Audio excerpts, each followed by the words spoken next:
Hello and welcome back. If you've already seen A is for apophenia and wondered what happened to B, C, D and E, don't worry, I was originally planning to do them in order, but I had 3 different topics for a few letters, so then I had to try and find 3 topics for every letter of the alphabet. Not an easy feat, but a very easy way to delay the series having to research 3 times as much Fahquittery. Add that to the fact I've had this series of videos planned since 2015, shortly after a friend of mine tumbled down the rabbit hole and started buying into every conspiracy going. And add to that the problem that this is always the bloody video I find the hardest to structure because I just, like I am now, go off on a big rant about it. You can see why the series got rejigged. So, this is possibly the most stupid, most far-fetched and easiest to debunk conspiracy claim going, and over the last few years I've amassed a huge arsenal of photos, videos, a shitload of observation data, calculations. So most of the conversations I have with flat earthers, they run away. So to get this out of the way before it becomes a bottleneck for the other videos I'm working on, I decided to go for a ride and perform a few observations so simple even a flat earther could follow along.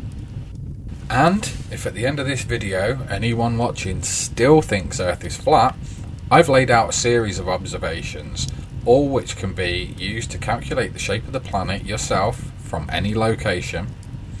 First off, for those of you who've never engaged with a flat earther in the wild, I think it's worth putting 60 seconds on the clock, because flat earth isn't quite as straightforward as the name suggests. And go. While a lot of flat earthers get their belief from religion, others get theirs from various conspiracy claims, and getting any flatties to agree on any actual details can be pretty tricky as soon as you start to question it. Some believe it's stationary, others think it's moving up, and that this upward movement, as if there is such a thing as up in space, is what explains gravity. Some believe in a dome, but they can't agree on the size, shape, what it's made of, whether you can pass through it, or even whether space exists in the first place. They can't agree on the size of Earth, whether it ends at the mythical ice wall or whether it continues on to various imaginary maps. They can't agree on the size, shape, altitude, distance, path, or even existence of the sun, the moon, stars, or other planets. I've seen over 20 different versions and none of them work. At all. As soon as you test it, it falls apart. Every fucking time. I suspect the vast majority are just pretending to believe it for clicks. Like how frauditors pretend they care about people's rights and QAnon weirdos pretend they care about the truth or children. It's a facade, it's outrage bait for most of them, a grift for a few at the top, and then there are just the village idiots who actually end up falling for it. At the time of this observation, we're still at the stage of the yellows and oranges on the trees, and they looked absolutely gorgeous with the blue sky and the unobscured sun, which was exactly what I needed, because today I wasn't just out for a nice ride. Oh no, I like to multitask. I like to spread myself thin, with far too many side projects on the go for me to realistically handle, so that I stay up late at night going, how the fuck am I going to get all this done? This ride was about conducting 3 tests, weather permitting, to pit the heliocentric model with its accurate lat-long navigation, perfectly predicted positions of all the celestial bodies, working internet, mobile phone networks, satellite television, seasons, eclipses, and everything it explains so accurately, versus the flat earth non-model with its book that is definitely true because it says so inside the book, and because NASA and governments must be lying, because otherwise why would that be conspiracy nutters in the first place? Today we're testing suncalc.org. You can replicate my steps to try these for yourself wherever you are on Earth. So the first step is to visit suncalc.org. Pick your general location area, drag and zoom them up so that your observation location, love that, observation location, is inside the little red circle. And then in the panel on the left, you want to enter the date and time that you're going to be making this observation. The map will then update to show you the direction of the sun for that location and that time of day. Given the roads I'll be riding on, I may not be able to pull over to get an accurate compass reading, and as I'm yet to encounter a flat earther who's actually able to demonstrate the ability to read a compass in the first place, I thought I'd make it even easier and do it so that no compass is required. So what I've done here is I've set the date and time to when I'll be conducting my test. I've then looked at the line, that the line between my position and the sun, moved that around on the map until I found a nice straight section of road that lines up nicely with the direction of the sun at that time.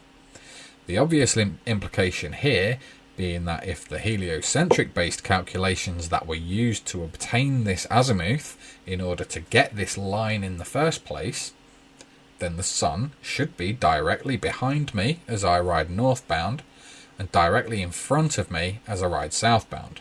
We can work out the exact position, and then we can take a compass reading, and we can also use a sextant to make sure that the altitude is correct as well, and we will do that in a future video. But for this one, we're just keeping it nice and simple, because, you know, these guys need to start with the basics. People are getting them confused with, I don't know, what is so confusing about this? Anyway. So, how did it go? Stand up, ignition on, start engine, map, and away we go. So, this is me now at the corner of Longshoot Road and the A535, turning right. Like road wars this, isn't it? Or police interceptors. Turning right onto the A535, travelling northbound. So, going up here on the A535, coming up on the left here is Wright and Morton Vets. Boom, there you go. We've got Catchpenny Lane coming up on the right.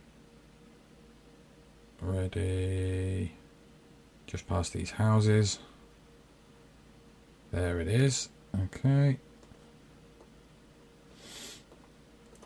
And we've got a little bend in the road, but not much. But then we've got go a little bit left again. Okay, at the end here we've got a bend to the right, like a 90-degree bend to the right. And here it is. If we go left down there, that's Beaumish Lane, which leads to Jodrell Bank.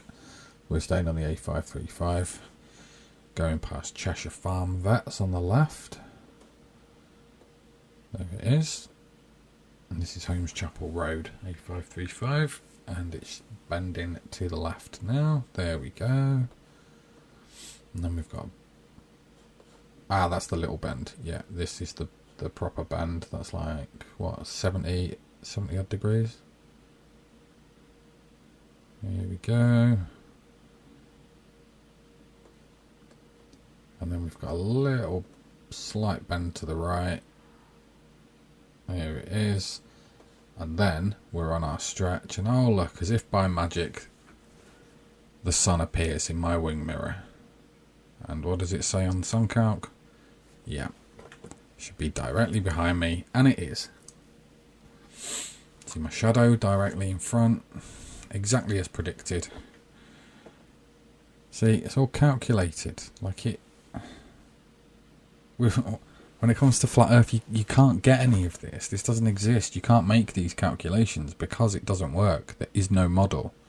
Whereas with heliocentric model, you can calculate these things in advance. And this is how I can get this map, go out for a ride, say in advance, right, going down this road at this time, in this direction, this is where the sun should be. And it is. So, yeah. The rest of this stretch of road, halfway up it now, as you can see on the map. The sun stays behind me, slightly to the left, slightly to the right. Obviously, it's not a perfectly straight road. There I am, explaining it to the helmet cam, which wasn't picking up. Carrying on, nearly getting to the end of this straight, and then we've got a left bend in the road.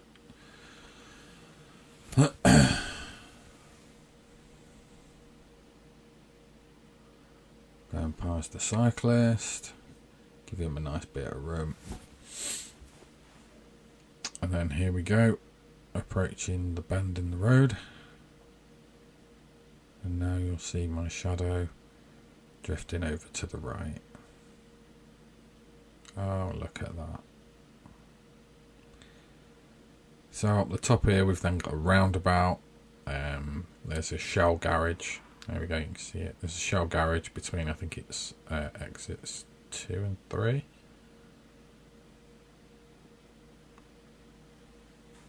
So nice little landmark there for us when we get to it. So here we go, up to the roundabout in the blinding sun. Camera readjusts, and there we go. There's the Shell garage on the map, and with our own eyes.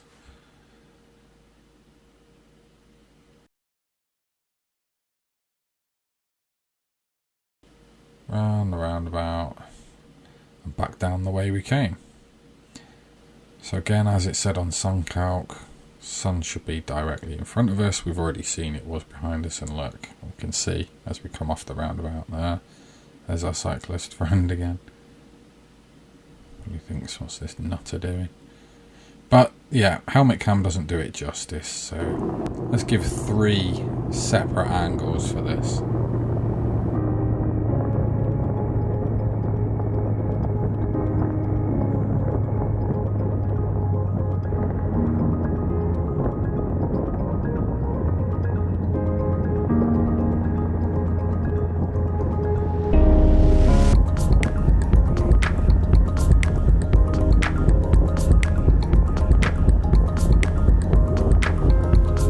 There we go. As soon as we get back onto the straight stretch of road, the sun's directly in front of us again. You can see it from all angles.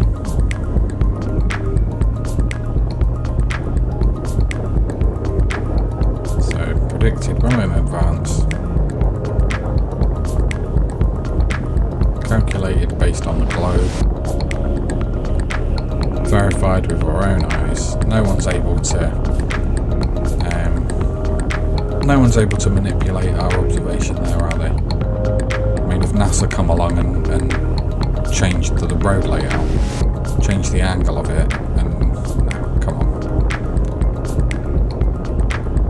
Don't think NASA do roadworks, do they? There we go.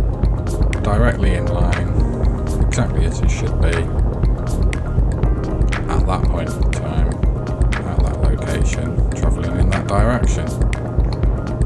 So any flat earthers out there, let me know how you do this according to your model. That'd be lovely, wouldn't